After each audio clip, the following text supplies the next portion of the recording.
I feel like everyone has that one terrible game they played as a kid that has nevertheless bored its way into their subconscious to remain for the rest of their lives. I'm a speedrunner, and in my experience, speedrunning is basically an entire subculture of the kind of person who lets that game ruin their lives instead of becoming normal, productive members of society. But this video is not about speedrunning, it is about PlayStation Rugrats. These are my personal brain gremlins and sleep paralysis demons, and this video is me releasing a pressure valve that has existed for entirely too long. There are 4 of them, and we will cover them in order of release. If they did not release on the PS1, then I do not care. Sorry, scavenger hunt, I still don't own a Nintendo 64. Now, before we go nuts, I'd also like to lay down that I have basically no familiarity with the source material. It's actually kind of weird that Rugrats didn't receive games until the PS1, since its initial airing would have put it right in the prime time to have tie-in games for the NES instead. But they waited for the PS1, presumably because the NES lacked the power to achieve the artist's true vision of the nightmares we shall soon witness. Right then, first game, Search for Reptar. Probably the most well-known one here, I'd wager. Brought to us from N-Space, a not very well-known and now defunct studio whose output near exclusively consisted of licensed things of this ilk. Published by THQ, a not very well-known and now defunct publisher whose output near exclusively consisted of licensed things of the— hang on. Punchy, isn't THQ still around? Well, I thought that too, but apparently this THQ and the THQ Nordic are legally totally distinct entities. Go figure. Anyway, Search for Reptar opens with a mostly shot-for-shot, glorious polygonal rendition of the show's opening, and right away you notice that, everyone is terrifying. Everyone in this game looks like the antagonist of a horror movie, and it's very difficult to explain why. The show was kind of terrifying looking to begin with, and I would love to demonstrate that with a clip or something, but doing so will get me assassinated in the middle of the night by the lawyer ninjas, so I cannot. But in a sense, you could say the game does a good job faithfully adapting the source material. You could definitely make that case, but such arguments don't quite assuage the underlying sense of wrong I get from every frame of this game's cutscenes. The basic premise of the game is that the kids have a Reptar jigsaw puzzle, but most of the pieces have gone missing. They must search for the pieces by completing various levels that sometimes mirror episodes of the show, and some are just weird stuffs the dev dreamed up after eating too much cheese before bed. If pressed to describe Search for Reptar's genre, I would settle on platformer-stroke-collectathon, but I'm sort of hesitant to commit to that. The standard layer of interaction is in fact moving around a 3D space and jumping, but the jumping is pretty stiff and short, and very little of this game is actually designed like a platforming challenge. Several stages use completely different control schemes and are more akin to something like a minigame collection, but you can in fact long bomb a child down an entire flight of stairs in one full jump and break all of their baby bones on impact. So platformer is what I'm going with.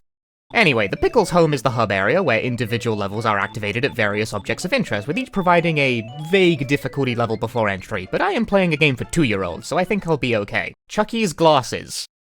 No, that's an umbrella. Already we're not off to a good start here. In this level, we play as Chucky trying to win a game of hide-and-seek, because Angelica won't give his glasses back until he wins. Try this on your glasses-wearing friends today, kids, it'll be a formative memory. As one begins to actually start controlling the game, you realise a couple of things. Firstly, you bump into things very easily, and there is a dedicated bumping into a wall animation used for any time you lightly graze a corner. Exacerbating this is the camera, which sometimes likes to do absolutely ridiculous 180s on you as you cross certain boundaries. The second thing you will notice is... how about we play hide and go help Chucky? The second thing you'll notice... maybe we should find a nice game to play inside. What was I thinking? The second thing you will notice... Oh, I wish I had my glasses. Characters in this game refuse to allow even 10 seconds to pass without filling the soundscape with their inane comments. Consequently, this means the entire Rugrats cast would have amazing future prospects as YouTubers. We find the other babies hiding, and you must tag them and then race them back to the playpen to win the level, which means you get to slap Tommy's bald head as a condition of success. As I go about this, I'm also collecting these JPEGs of Reptar. The game calls them Reptar bars, but that is quite clearly not shaped like a chocolate bar, that's just some art asset they had. Collecting 15 of these grants one of the puzzle pieces needed to finish the game, as does clearing stages. This is kind of a bizarre element when I think about it, because there's more than enough levels to complete the game from just the stage rewards, so the main purpose of the bars is enabling you to pick a level or 3 to just not do if you don't want to, placing it into a sort of collectathon world of game, but not really, because it doesn't keep track of them on a per stage basis, and they respawn. I've now thought about this for longer than probably anyone on Earth has, so let's have some violence instead. And now it's an action game, because in this level, Tommy gains access to a goddamn crane kick to destroy rampaging clown dolls. You can also just heft your body weight at them, or throw stuff. Quite a complicated combat system, really. I've played action RPGs with fewer options than this. Yeah, Tommy, get him!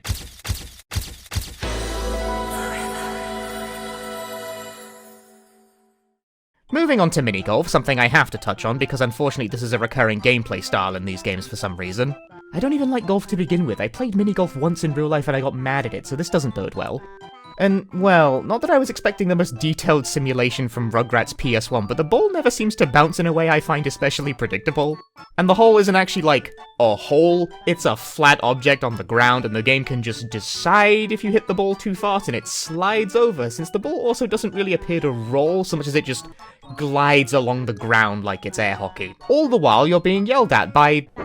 Instead of ice cream, how about a nice plastic spider? that guy. So all in all, I think I'd rather stick to the golf in Toontown Online. I like points. What do I even need points in at this point? What?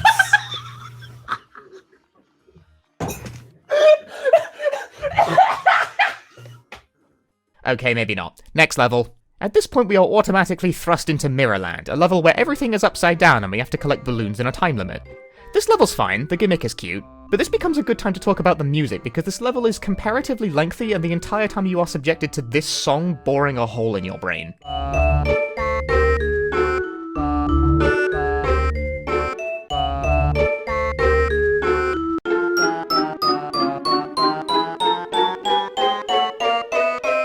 This feels like something out of a particularly avant-garde horror game. It gives me a vague unease, very evocative, very atmospheric. Stands in direct contrast to this, which sounds like someone told the composer to create the sound of a panic attack. This song is used so much over this game, and it's a relatively short loop, so despite this game's runtime being about 3 hours, this cacophony has managed to carve out a permanent hole in my subconscious, which is the kind of problem that's very hard to explain to your therapist. In fact, the soundscape of this game in general I can only describe as having a chaotic sensibility about it. Voice lines and sound effects just play over each other at entirely too loud a volume. This is intended to put the player into the headspace of an entirely overstimulated anxious baby. A roaring success as the game transitions into its survival horror phase, as in this level you are exploring a toy store after closing hours as everything just kind of makes noise at you for 15 minutes. Oh no, they got at me! Transitioning straight into another nighttime level after that, this one back at the Pickles home sees you fighting off spooky but entirely two-dimensional ghosts as they make this noise at you. I think statistically probably half the people watching this video still have nightmares about that noise. Anyway, our goal is the fridge, because there is always light in the fridge, this game causing me to realize there is a strong similarity between the logic of a baby and a heavily drunk person. But Tommy cannot open the fridge with his baby hands, so he instead tortures the family dog by tying it to the handle so they can open it instead. Sometimes after completing a level you are taken to a bonus level, like this one where you have to keep a box of cookies away from Angelica while mashing to eat them. I'm only mentioning this because during my playthrough I managed to get Angelica's head stuck in a cupboard. After all the puzzle pieces are collected, you are immediately sent to the final level, Reptar 2010, except I thought this said Zolo for the longest time, so that's what I'm going with. In Zolo, you play as Reptar destroying the town, which is a great excuse for the soundscape to become even more grating. My entire career as a reporter have I seen such destruction. Of course, I only started yesterday. But it is, however, the best level, as I can destroy the Rugrats in it, as they deserve. You smash your way through for about 5 minutes, no enemies or real obstacles until you reach...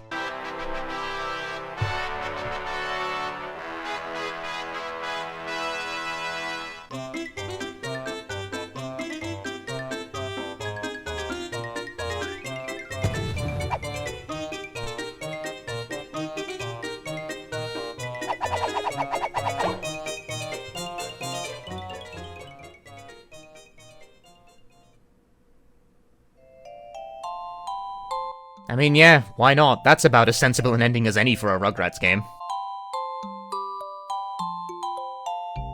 This just raises more questions than it answers. Is this an explanation or a legal defense? Let's move on to the next game while I ponder the meaning of this statement. Rugrats Studio Tour released a year later because this was back when the time to develop a video game sequel wasn't measured in geologic terms. Developed by the same studio and largely looking the same as Search for Reptar.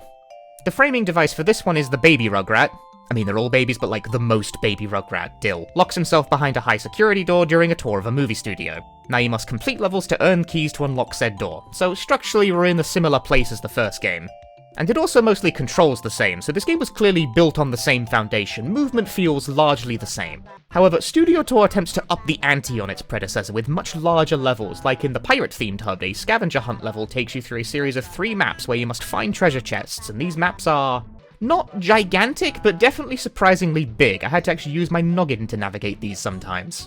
But bigger level does not necessarily make for better level, and one quickly finds the length of these maps a bit tiring. This is a recurring issue over Studio Tour. Individual stages are much longer on average, and the levels all have multiple parts. In theory, this seems like it should make the game longer, but it both does and doesn't for reasons I will get to in a moment. Another way in which Studio Tour goes bigger is that you need a bigger number of these Reptar bars in order to be given a major collectible. 100 to be exact. Which is a sensible number for a video game and all, and levels are now covered in the things. The problem is that they didn't change the sound effect for this at all, resulting in...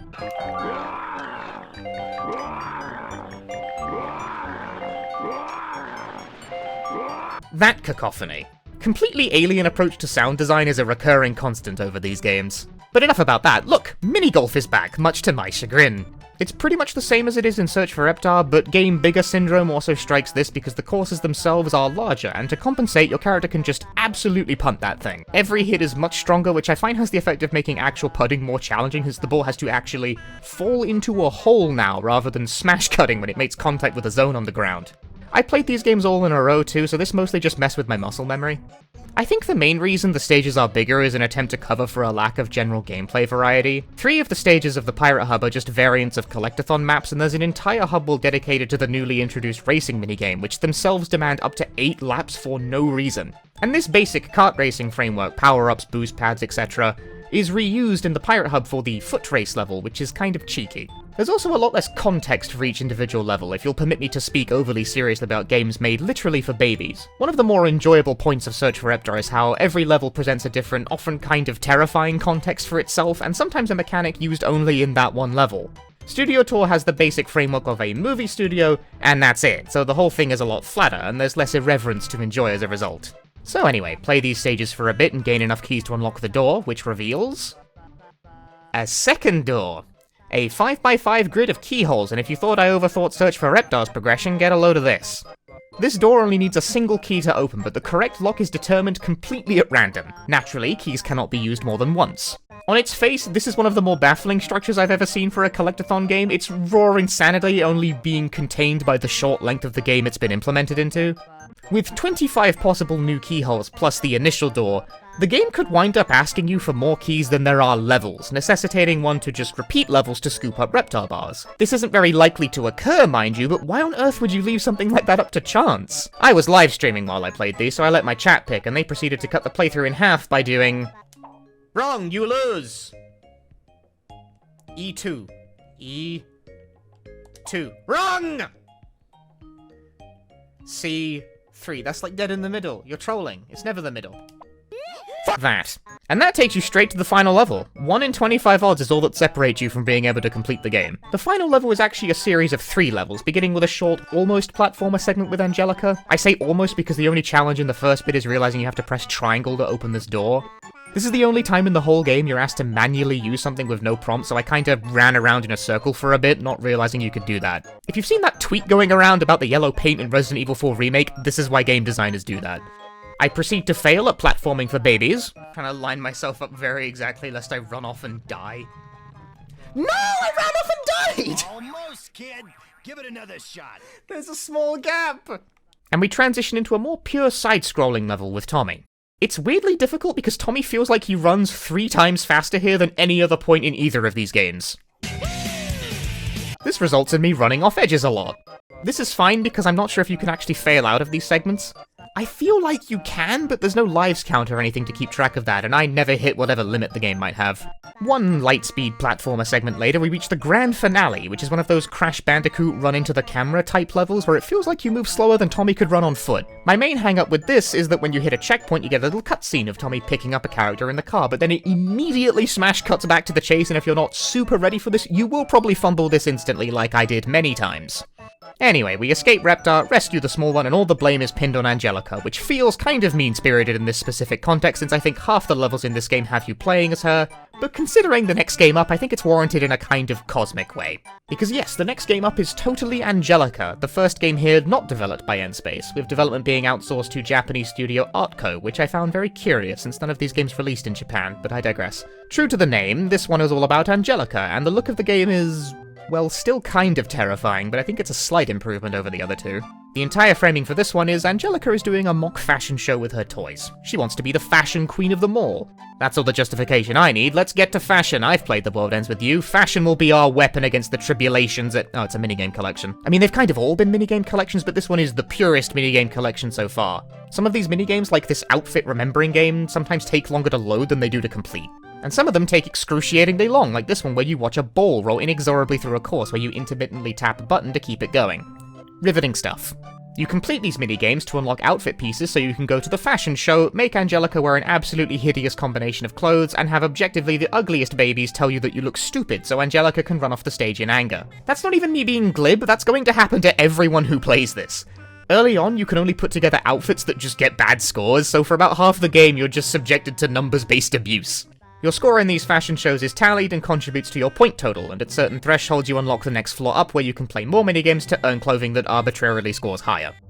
I quickly found myself running the numbers in my head about which minigames took the least time to complete, because when some run for seconds and some run for several minutes, why would you not? And then I realized I was basically doing on-the-fly speedrun routing and just decided to cut the middleman and unearthed this absolutely terrifying spreadsheet someone made of all the clothing and their internal scores, because there is absolutely no game in existence that speedrunners cannot turn into data. But once you've mapped out the ideal combination, you just repeatedly do the fashion show over and over again. There's no mechanism to prevent you from doing it with the same outfit, and in fact you have to repeat it many times simply to accrue enough points to advance, since it's a cumulative total, not a high score. Overall, this means you repeat the same things dozens of times in Totally Angelica. This game has maybe 30 minutes of actual content, and yet it took the longest to complete of any game in this video by a factor of almost 2, which is ridiculous. It's not even really got the same uncanny and horrifying vibes of the previous games, which is unfortunate because I think this game would be enhanced by a little horror. Upon repeating these activities for about 3 hours, you reach the top floor and receive the Tiara of Ultimate Fashion, and become the queen of them all. The end. Totally Angelica is bad. Next game. Rugrats in Paris the movie. The last PS1 Rugrats game. I've never seen this movie, so I can only assume that this game's intro is an accurate summary of the plot. Usually your reptile amusement park's a happily place, but not today. RoboSnell got the princess trapped in a tower on the volcano. We got to save her. Forget that. Sure, I'm not even going to interrogate that premise. We're presented with a choice of character for our quest to save the princess. I don't think this does anything, but I picked Lil because it is my instinct that in a theoretical Rugrats fighting game, she would be top tier. I base this on nothing but vibes, but by all means let me know your ideal fighter. Right away I'm in familiar territory with these games' absolutely bewildering sense of sound design, because in the starting hub area... that noise will just play, very loudly and unpredictably. This was a constant startling presence throughout the game, absolutely mystifying how all of these game sound effects just hates the player personally, no matter who actually made the game. Anyway, in order to save the princess, we must collect gold tickets and exchange it for an Oculus Rift so we can control Reptar and do... something. It's not entirely clear at this stage. What follows is another minigame collection. Again, this is a pretty pure one, there's no real platforming here. In fact, I was pretty startled when I actually gained control and realized that movement in the hub is conducted via goddamn tank controls. See? Rugrats is a horror game, that wasn't simply an idle joke before. A favourite minigame type of this one is the shooting gallery, a janky shooting gallery where your projectile sometimes passes clean through the targets, and getting an extra gold ticket from some minigame entails getting a perfect score. Seems like a pretty stringent requirement for a kid's game, so I take a mulligan on that. Another way to collect gold tickets is to collect these red tickets strewn throughout the world and exchange those for items that you can trade in some fashion for golden tickets. Every character also only has like 2 voice clips for collecting these, so... I got it one, but now I want another. You will in fact... I got it one, but now I want another. need to get used to that. Annoyingly, some trade items only give you extras like access to the gallery and don't progress the game, while some access another minigame like this jigsaw puzzle, which actually do give gold tickets. But it's not super clear which is which until you try, which is a little galling since the main way to collect red tickets is just to run around the hub world aimlessly. They're functionally infinite since they respawn, so there's no difficulty to this other than... that. So let's go to another area to avoid being yelled at, like the entire mini-golf area! Yeah! Except, oh no! Rugrats in Paris mini-golf is probably the worst mini-golf of the set. It's difficult to line up your shots since this game doesn't even deign to show you a guideline for where you're shooting. You have to line up your shots by purely eyeballing it, which is contingent on not being given a completely unworkable camera angle.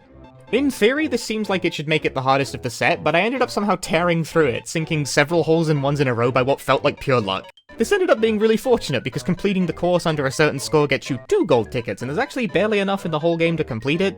So getting one of the perfect bonus tickets by complete accident probably saved me from repeating this goddamn mole-whacking minigame for a perfect score.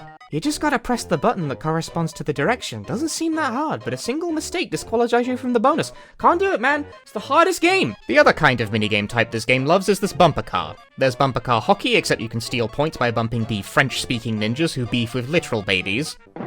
Those kids.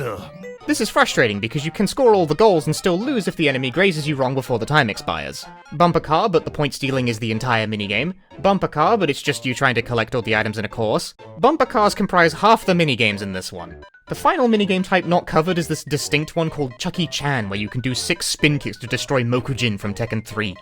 Maybe Chucky was the top tier pick all along. And that's pretty much the whole game. Once you've collected enough tickets, which has a surprisingly low margin for error since I had to complete every minigame and pick up a perfect bonus to get enough, you buy the helmet and can challenge the final boss, which is this kind of horrible arena fight against an enemy who clearly outranges you and has better frame data in a close-up fight, so from this we can safely conclude that Reptar is bottom tier. This necessitates the abuse of the AI pathfinding and hit-and-run tactics to eventually secure the win, and with that we have saved the princess. GG.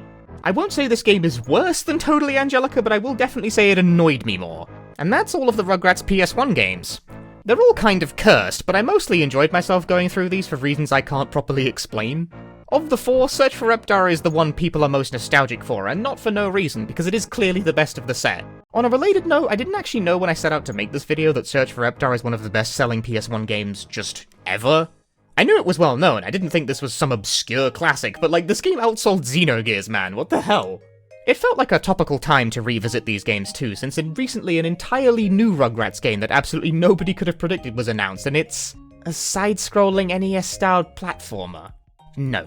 This is chicanery. These frauds are trying to rewrite game history by pandering to those nostalgic for the 8-bit days, and I will not allow it. Rugrats is firmly the territory of the PS1 gamer. I demand terrifying, polygonal faces, or you're simply a pretender to the legacy. Stand firm, fellow members of the PlayStation Nation, and do not be fooled by these oh, actually, that's pretty cursed.